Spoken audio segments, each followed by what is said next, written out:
welcome. This is our 27th class in this physics of materials course that we have been going through these past several classes. Okay. So, we will sort of start where we left off last time. Last time we actually realized that our Drude-Sommerfeld model was actually pretty good, and both conceptually as well as in terms of the numbers that it gave us. It was able to show distinct improvements over the Drude model. Specifically, the specific heat at constant volume, electronic contribution to specific heat at constant volume, which was a big issue with the Drude model, was sorted out very well by the Drude-Sommerfeld model. We finished off last class by recognizing that the way those models have come about, the Drude model and the Drude-Sommerfeld model, at least the initial version of the Drude-Sommerfeld model, there is no input from the crystal structure into that model. So, in fact, largely the structure of the solid is ignored. So, one might of course ask the question, so what? I mean, we ignore the structure of the solid, how does it make a difference? And to what extent is it justified, or to what extent is there a problem with that kind of a approach? The issue is simply this: if as we highlighted in the end of last class, if you look at experimental values of several parameters that you can look at, including conductivity, say thermal conductivity, electronic conductivity certainly, we find that in most materials there is significant anisotropy. There is potential for significant anisotropy, and there is significant isotropy in some materials in the value of the property based on the direction in which you are measuring it. Okay. So, so there is significant variation and therefore anisotropy. So, now if you are simply looking at it from the perspective of number of free electrons per unit volume, that is going to be the same regardless, because that is a quantity that is defined irrespective of direction, right. So, it is defined as the same value irrespective of direction. So, if we define the property only with respect to that, or we carry out all our calculations only with respect to that, without in any way, shape or form taking into account the structure of the solid, then somewhere we lose the link between the two of them, and or at least we should end up with the same value regardless of the direction.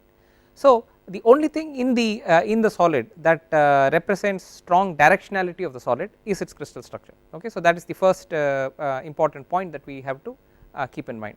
So, therefore, in our models in the as we go about improving our models, we have to somehow incorporate the crystal structure into the model to understand and to incorporate the interaction of these electrons with that crystal structure. So, that is clearly a step we have to take, and maybe at that stage we can reassess to see if we have if the picture we have produced is now meeting most of the criteria, most of the parameters that we are able to measure experimentally. And it turns out that in fact if you do it, we are pretty much there in terms of having a fairly good model of the material, what it does and how it behaves, and explaining many properties of those materials. So, this is the basic idea we are now pursuing. We are trying to incorporate the crystal structure information into the model that we have developed. So, to do that, we are now going to take a little bit of a detour. So, we will just start by saying that we have already come up with this relationship between energy and wave vector.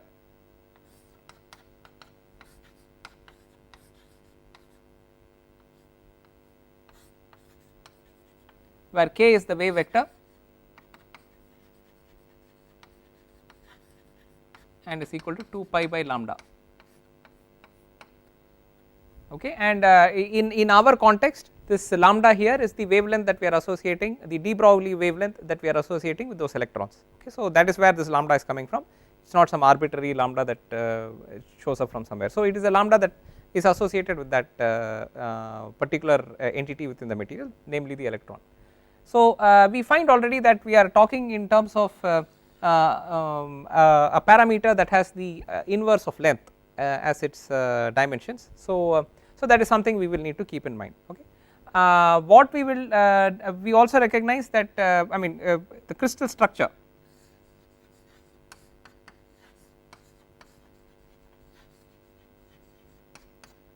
is something that in fact you have probably learnt off from high school days, and certainly maybe early college days. You have heard of crystal structure, you have heard a lot of descriptions of it and so on. So, in those descriptions you would have heard of crystal directions,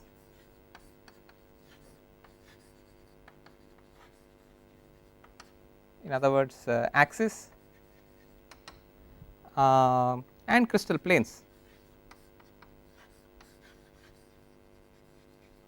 So there are conventions based on which we designate the directions and planes and so on, and on that basis you can have a lot of the crystal structures that we have in the books. Okay, so so these are there.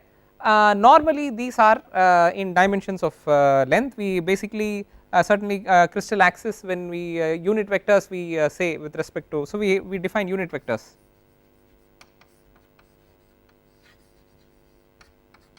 Dimensions of length.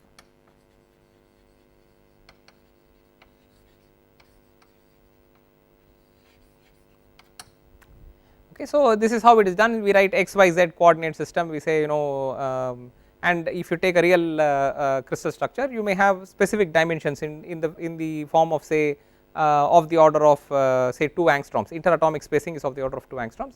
Say 1.5 angstroms, 1.8 angstroms. Angstroms is 10 power minus 10 meters. So it is still in the dimensions of length. Okay, so when you normally put such information together, okay, so we would call this as real space.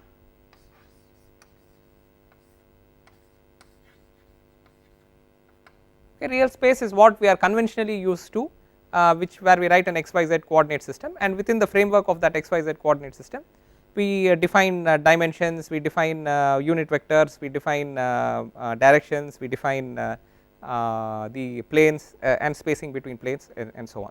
So this is real space. Okay, what we are going to do today is define something that we will call reciprocal space.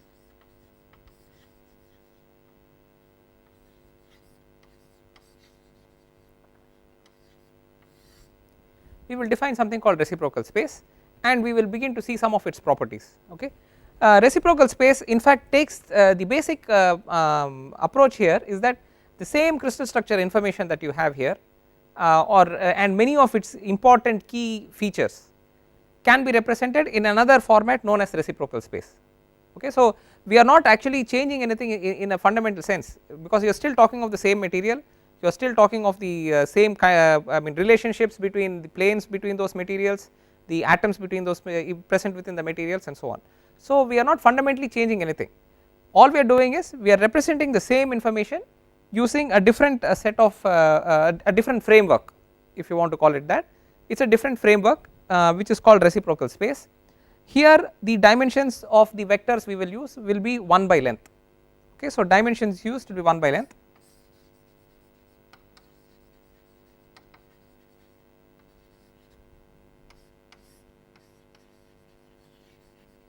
Or length power minus 1 is the dimension that we will use.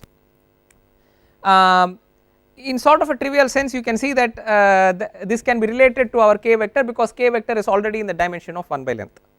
Okay, so therefore it may make it easier for us to relate certain things associated with the wave vectors of electrons which are running across the crystal structure to the crystal structure itself. Okay, if you use the same framework within which you are describing both of them.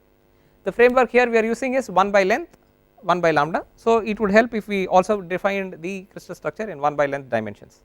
Okay, so that is maybe a little bit of a trivial way of saying it, but it certainly conveys the immediate link between what we have just done up until now and what we are planning to do. Okay, in reality actually it is much more than that. It turns out that many of the information you can represent in 1 by length in this reciprocal space actually conveys certain details of how interactions occur between a crystal structure and waves that are present much more elegantly than is done in real space. Okay, so in a broader sense, this conveys certain information much more elegantly reciprocal space and actually is able to highlight specific details much better than the real space way of representing information does. And that is the fundamental reason why actually if you get into diffraction, if you get into diffraction as a means, as a tool for looking at structure and such information, characterization of materials, you will find a lot of heavy usage of reciprocal space. The first time you encounter reciprocal space, it is not as intuitive. and it may seem like we are unnecessarily complicating the issue, so to speak. Okay, so it look like why go to all the troubles of creating everything in 1 by length when real space is already there for us. It is just that if you use it enough, you find that there is a lot of information that is much more elegantly and clearly represented in when you use this notation than when you use real space notation. So it is from that perspective that this has really caught on, and it traces itself back to a person by name Ewald, who actually worked on this in around the year 1920. Okay, so around that time frame was when this work was put together, and so there is notation which is named after him also in this relationship. Okay, so in this context, so we will see that as I mentioned, we have sort of indicated why we may need to go in for 1 by length dimensions, but that is not a hard and fast, that is not the best way of indicating it, but you can see the link that we have already got 2 pi by lambda for k wave vector, and we want to see the interaction between the electron waves and the crystal structure, and therefore it would help if we presented all the information in the same framework. So you can think of that as a loose link for why we are doing what we are doing. As we progress forward, we will see much more a better understanding of how this system works out. Okay, so now we will look at in the next 2 or 3 classes we will actually focus exclusively on reciprocal space, and we will build its relationship to the real space, because that is something we need to understand, and to some degree this discussion may seem a little disconnected from what it is that we have discussed so far. But we will need to build this framework so that we can connect it up, link it up to our discussion earlier, and see what benefits we can gain from the process. Okay, so but temporarily for at least this class and most of next class, this will be a discussion exclusively on reciprocal lattice and on how diffraction can as a phenomenon can occur in the reciprocal lattice. After that only we will make a link back to real lattice, real space, and also extend this idea that diffraction occurs in reciprocal space and it has a certain way of being conveyed, and see what is the consequence of that discussion on how the electrons are interacting with the crystal lattice. Okay, so that step is going to be at least 2 classes away before we get there, but now we will have to build the framework which will enable us to handle that discussion. Okay, so that is what we will do at this point. So when you look at real lattice, real space, we say that we are usually defining it by unit vectors,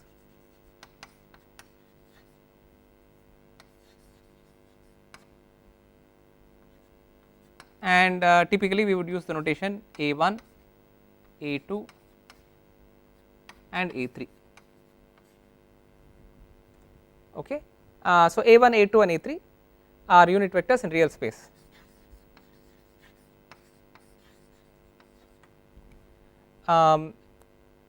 So we have a crystal structure in real space represented by these unit vectors A1, A2 and A3. Okay, now we will define a reciprocal space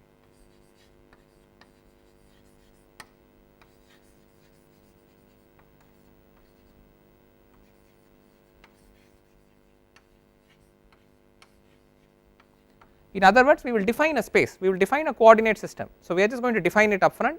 This definition is at this stage may look somewhat arbitrary, we will just accept it as an arbitrary definition. The definition, the way it is given, will give the space a lot of useful properties which we can use later on. How arbitrary or otherwise this definition is, we will see a little later, but at the moment it is just a definition, we will just accept the definition and we will work with it. So we are defining it. Okay, so this is a choice we are making, so we are defining it. We are defining a reciprocal space to consist of 3 vectors, again unit vectors there, B1, B2 and B3, but these are not arbitrary vectors, they are being defined with respect to real space vectors in a certain way. In other words, there is in the process of this definition we are already making a link between these vectors and these vectors. Okay, and what is that link? It is written like this. So B1 is A2 cross A3 by V. What this V is we will see in just a moment. It is a volume, actually volume of this unit cell of consisting of A1, A2 and A3. B2 is defined as A3 cross A1 by V, and B3 is similarly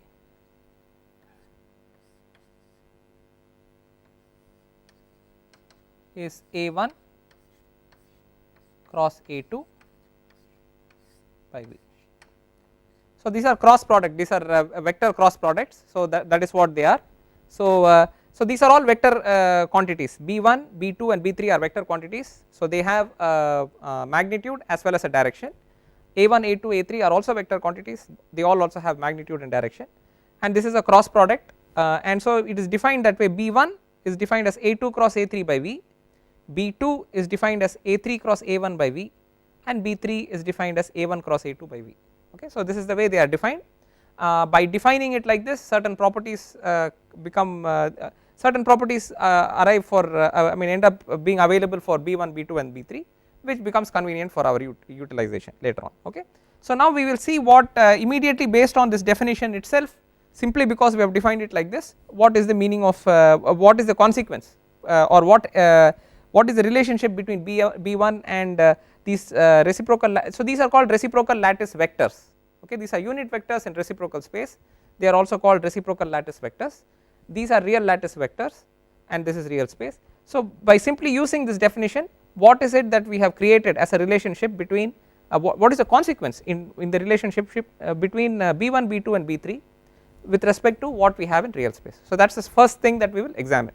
Okay. So, to do that, let us take an arbitrary, say a triclinic cell.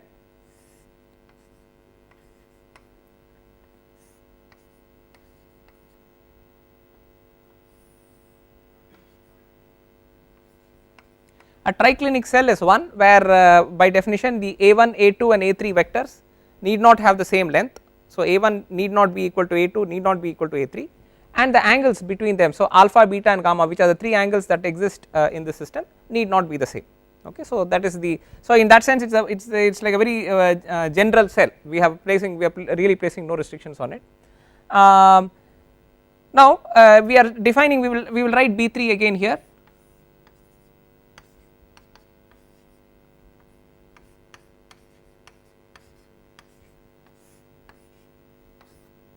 Fine, A1 cross A2 by V. So, now by definition see volume does not have any, it is not a vector, volume is just volume, it is not a vector, it is a scalar quantity. So, you have A1 cross A2, by definition of cross product, if you have a cross product, the result is perpendicular to both A1 and A2. Okay. So, that is the meaning of a cross product.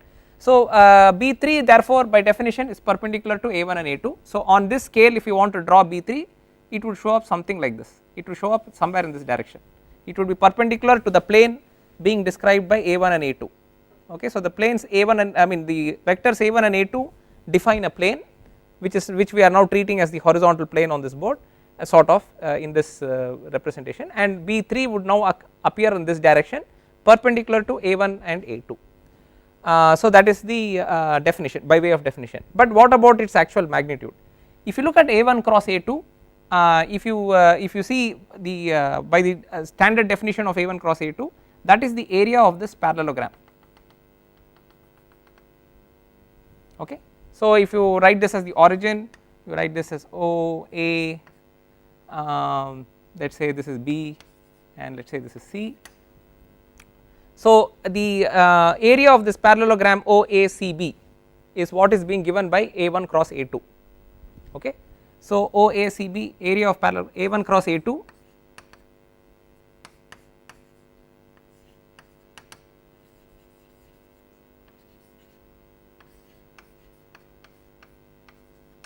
okay, OACB the parallelogram. So, that is what this area is. If you look at the volume of the unit cell, this V here is the volume of the unit cell in real space. Okay. So, that is the volume, that is that V. So, which is that volume? If you take this A3 vector and you complete this solid,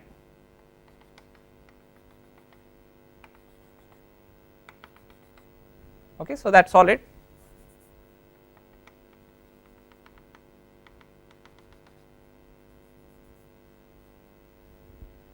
so this unit cell that we have drawn here, I mean if you draw it properly you will get it appropriately. This volume of this unit cell is this volume V that we have written here, fine. So that is the volume that we are looking at. So what is that volume in terms of geometrical terms? It is simply the area of this base times the distance between these planes or the height of this unit cell. Okay, so that is all the volume is. The volume is the area of the base times the height of that structure. So that is what we are looking at. So the height is simply the whatever, this is A, B, C, so this is D, let us call this D, OD. So OD is the height of this unit cell that we have drawn, and it is simply the projection of A3 on this axis which is perpendicular to A1 and A2, right. So that is the height. So we will call that so the height is OD, okay. So the height is OD.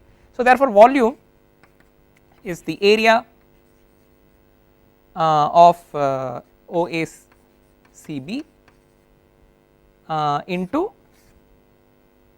the height OD. Okay, so it is the product of the area times the height, that is the volume. Okay, so therefore if you look at it that way, B3, okay, or the modulus of B3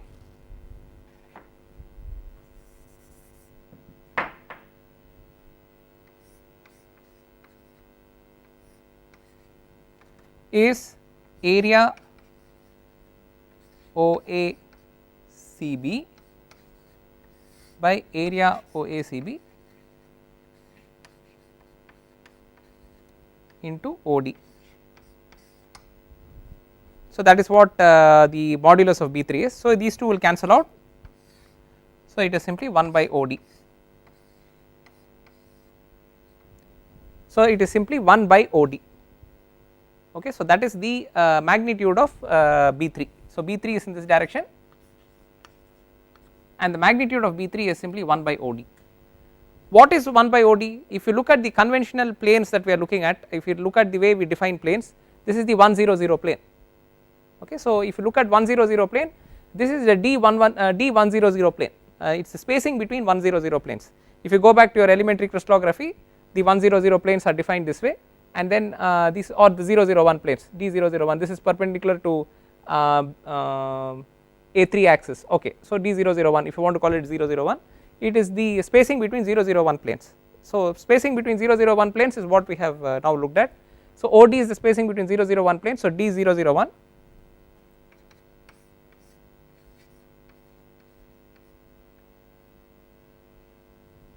okay. So B3 is therefore spacing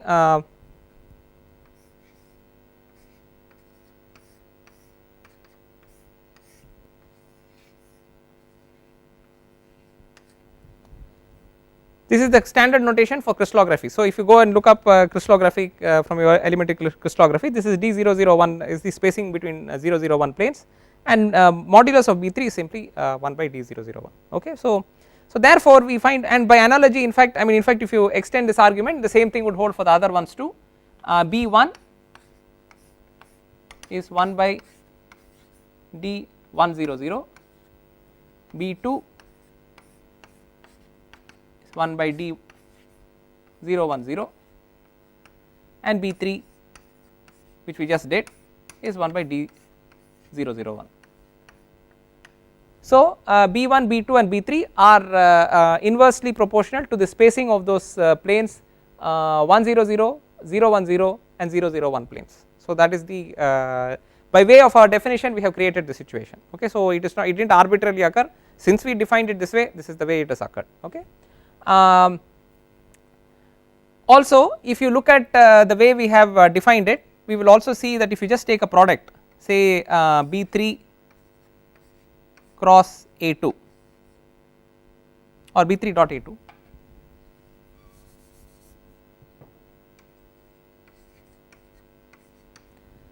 okay, if you just take this dot product between B3 and A2, I have just arbitrarily picked these two vectors, we find that since B3 is already perpendicular to A1 and A2, this dot product is 0.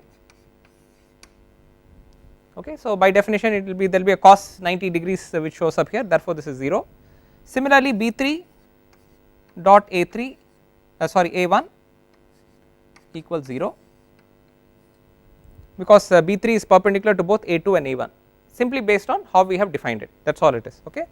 So therefore these two are 0. If you look at B3 dot A3, okay, based on our definition, if you go back to our the picture we have drawn here, B3 has the is this distance OD, I am sorry, this is 1 by the distance OD, so which we just saw here, okay, 1 by OD, B3 is modulus of B3 is 1 by OD, so this is simply equal to 1 by OD times the projection of A3 on B3, okay, when you do a dot product, that is basically what it is one vector times the projection of the other vector on itself, okay. So what is the projection of A3 on B3? Projection of A3 on B3 is OD, A3 on B3 the projection of A3 on B3 is OD as shown in this diagram, fine.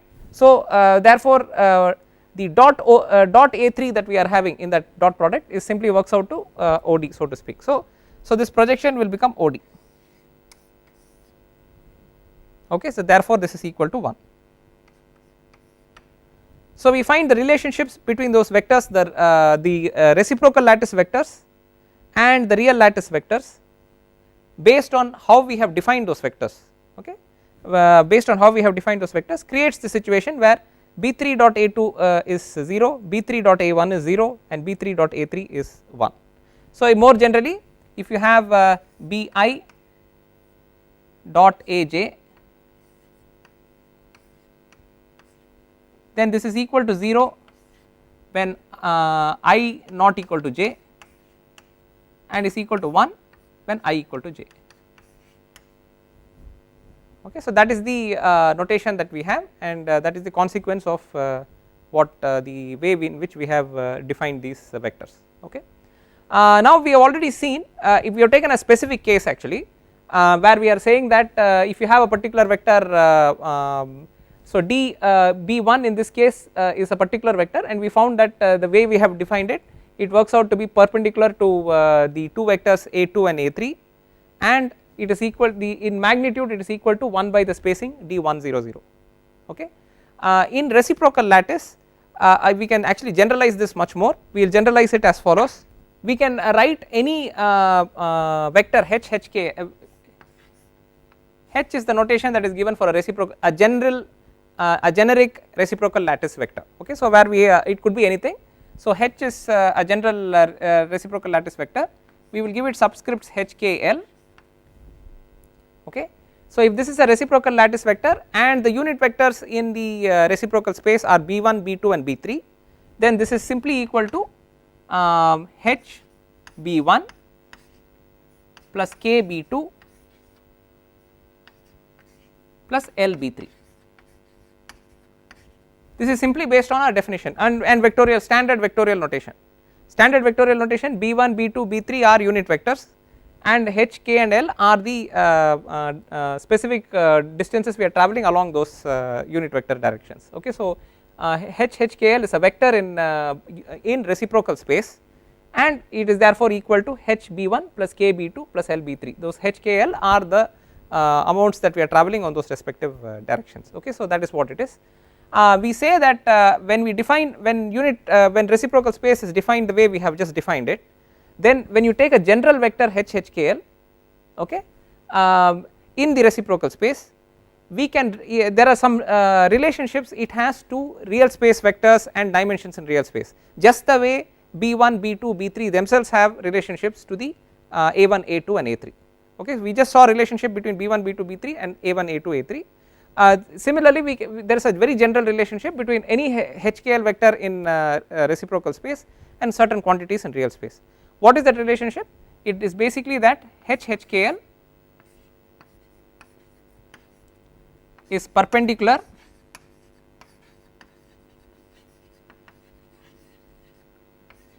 to the plane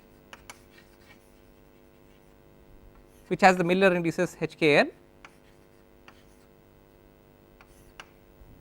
and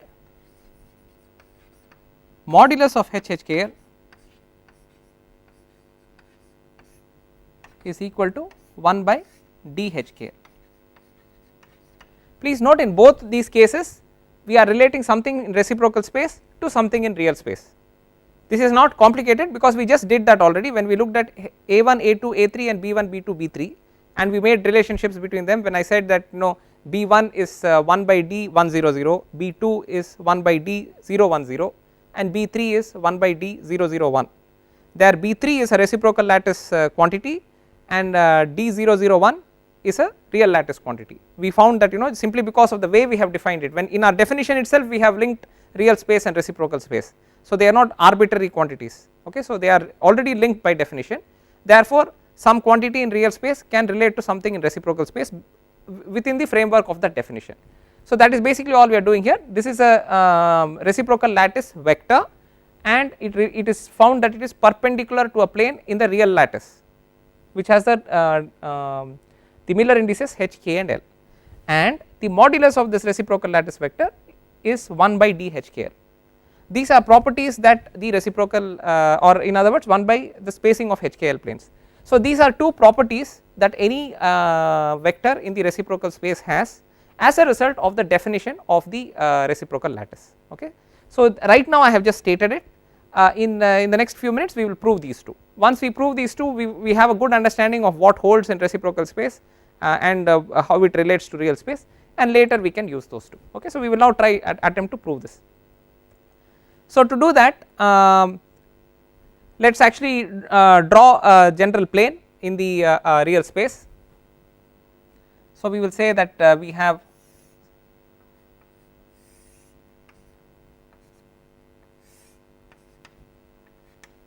so this is A1, this is A2, this is A3, okay. So these are unit vectors in real space and we will draw the HKL plane here, okay. So this is HKL plane, fine. So now we will just say that in reciprocal space we have the HKL. We at this moment I am just arbitrarily denoting it here.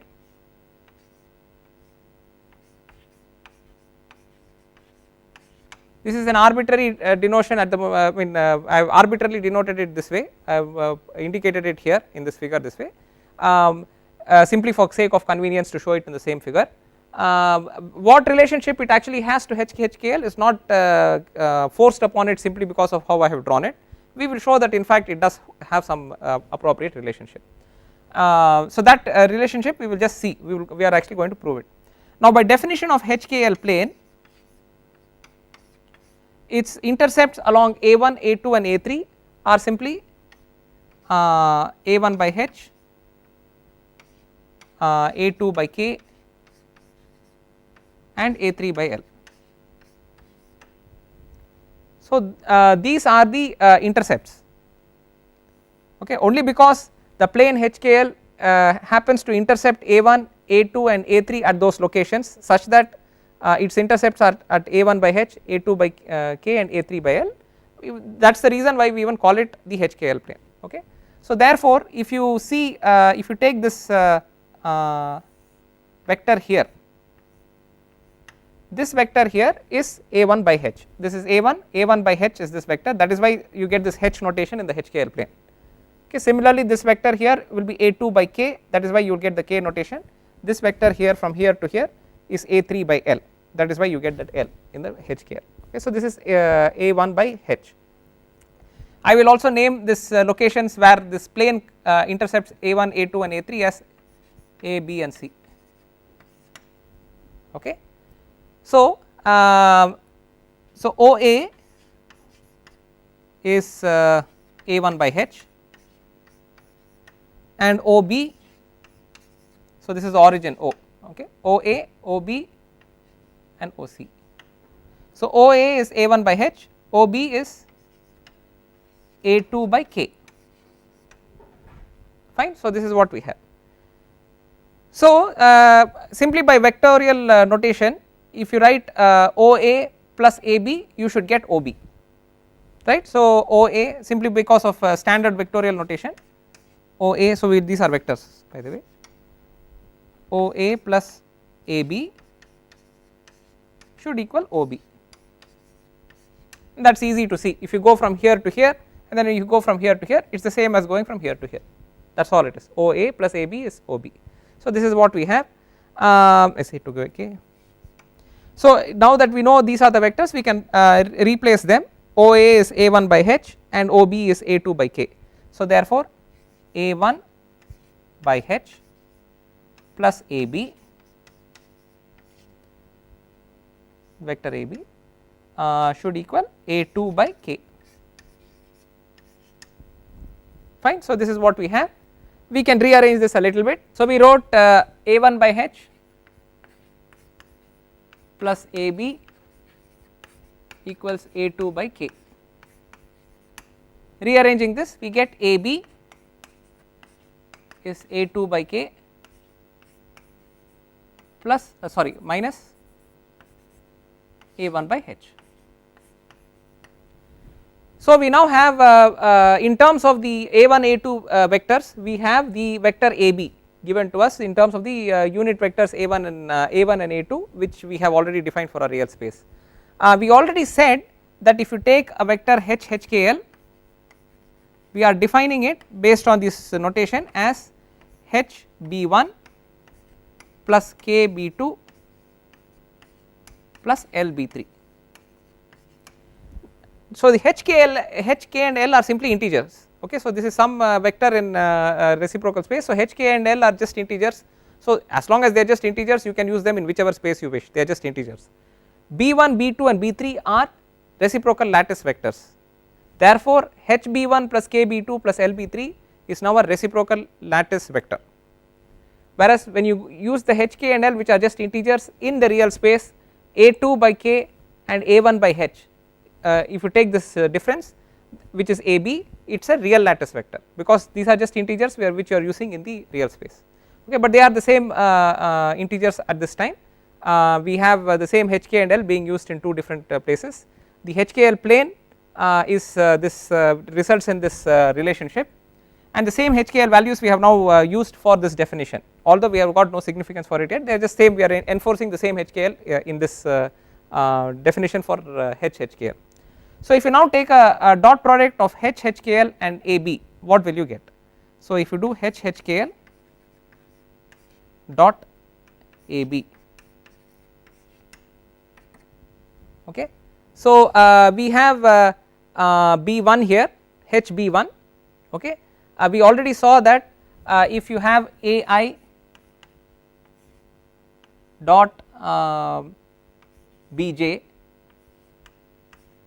then this is equal to 0 if I is not equal to j, and this is equal to 1 if I is equal to j, right. And since it is a dot product, you can have it AI dot Bj is the same as Bj dot AI. The order in which you do this dot product is not important to us, because either way you will get the same thing. So if you look at this dot product here, you have HB1, HB1 dot A2. So these are just the H is just an integer. B1 dot A2 is 0 because it is 1 and 2 here, so that is 0. B1 dot A1 is 1, and you have a HB1 here and A1 by H here, so H and H will cancel, you get minus 1. Okay, so HB1 times or dot product of HB1 and A1 by H will give us minus 1, right. If you take B2 here, KB2 times A2 by K, the K and K will cancel, you will have B2 dot product of B2 and A2, which is 1 plus 1,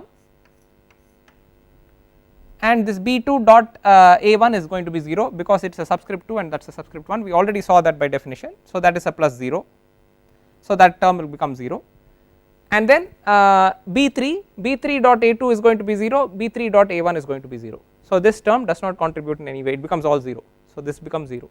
So this becomes 0, the product with this gives us a plus 1, the dot product with this gives us a minus 1, so this is equal to 0. So we have a situation where a vector in reciprocal space HHKL dot a vector in real space is equal to 0. So in other words, we have a dot product between two vectors which is 0, which simply implies that HHKL is perpendicular to this vector AB. Therefore HHKL is perpendicular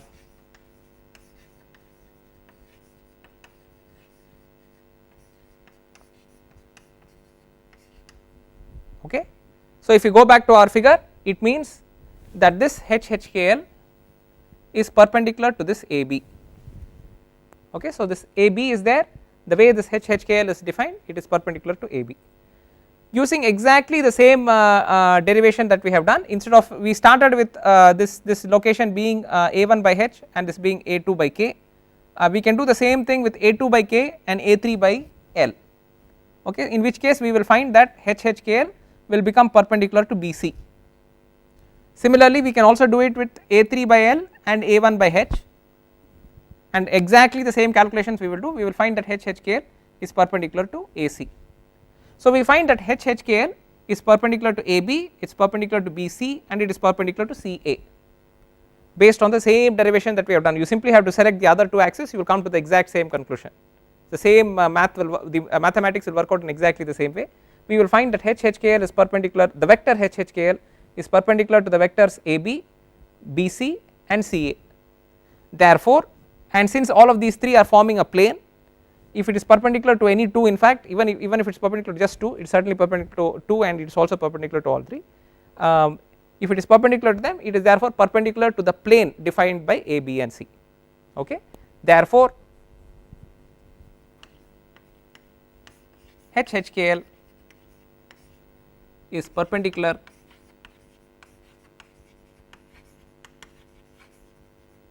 to plane defined by ABC, AB, BC and CA, and therefore which is basically the HKL plane, okay. So that is how those vectors are even defined. AB and BC and CA were defined based on the intercept at 1 by H, 1 by K and 1 by L in those respective axes. So therefore HHKL is perpendicular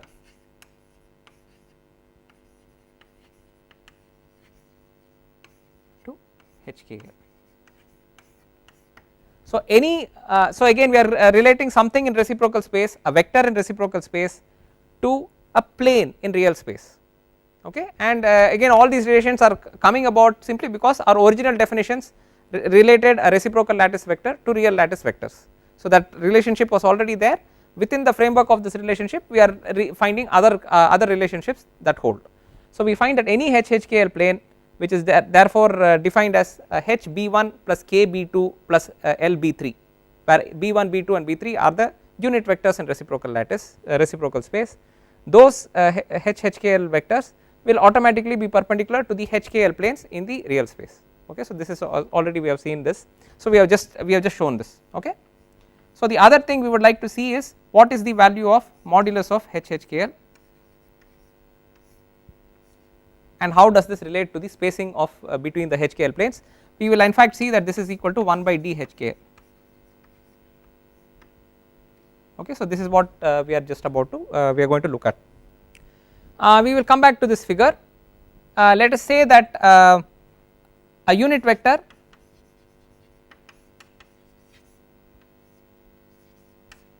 along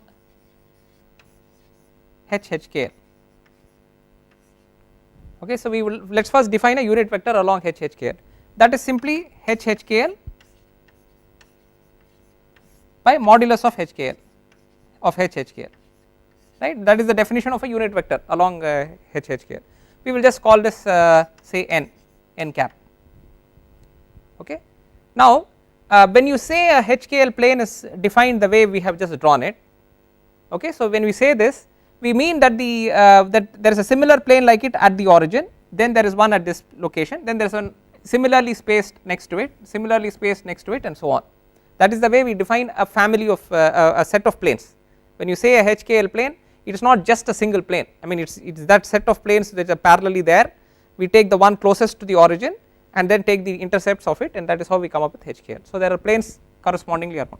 So therefore the spacing between the HKL planes is simply the distance between the origin and this HKL plane, right. The closest distance or rather the perpendicular the spacing between this origin and that location, which would then be the closest distance between this plane and the origin, is therefore the d HKL, right.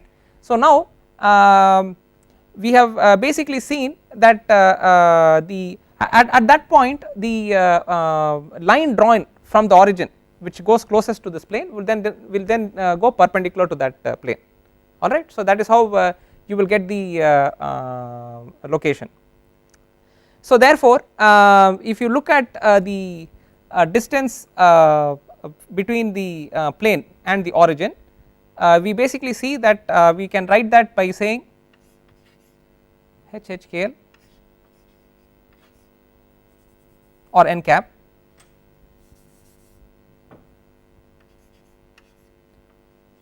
dot A1 by H, okay. If you take the dot product of A1 by H and you take its what shall I say the dot product of OA with this vector in the direction of this HKL, then you get the component of OA along that direction, and that would then be the spacing that you are interested in, okay. So this is what you will get. So this is simply A1 by H dot product with you will have HB1 plus KB2 plus LB3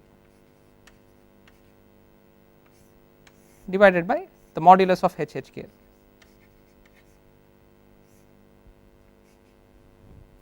okay. So this is DHKL,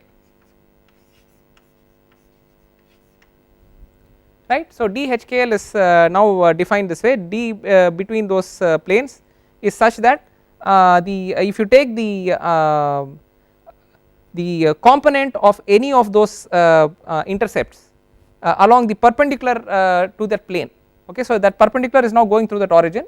So that perpendicular vector that is there, if you take the component of this vector along the direction of that perpendicular, you therefore get the distance in this direction, okay. So that vector, unit vector, is simply giving us the direction there, but if you take the component of this intercept OA along that direction, or any of those OB along that direction, or OC along that direction, if you take the component along that direction, that would then represent that spacing between the origin and that point, which is then the closest spacing between the origin and that point, and that would therefore and at that point that vector will be perpendicular to that plane, which is what how we have defined it, okay. So if you take the component of the intercept along the perpendicular, that is the closest approach that the plane makes to the origin, and that is therefore the D spacing of that plane, because the next plane is sitting at the origin. So the DHKL is the component of this vector A1 by H along this unit vector here. The unit vector is simply defined by this, and this and since it is a dot product, we can interchange the it does not matter in which order we do it, so we will get this. So now if we carry out this dot product, what do we see? Again you have a A1 here, you have a B1, B2 and B3 here, and clearly A1 dot B2 is 0 and A1 dot B3 is 0, the way we have already seen. So only A1 dot B1 is going to count for anything else. So okay, so A1 dot B1 is going to be 1 because of the way it is defined, and the H and H are going to cancel. Therefore DHKL is equal to A1, so we will just write it here, A1 by H dot HB1 B1 or sorry A1 dot H by HB1 dot HB1 divided by modulus of HHKL. So this and this will cancel, A1 dot B1 equals 1, therefore this is equal to 1 by HHKL. So we see which is the proof that we set out to prove. So we see that HHKL is perpendicular to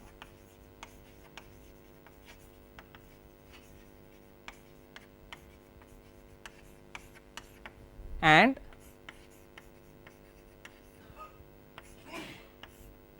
modulus of HHKL is equal to 1 by DHKL. Okay.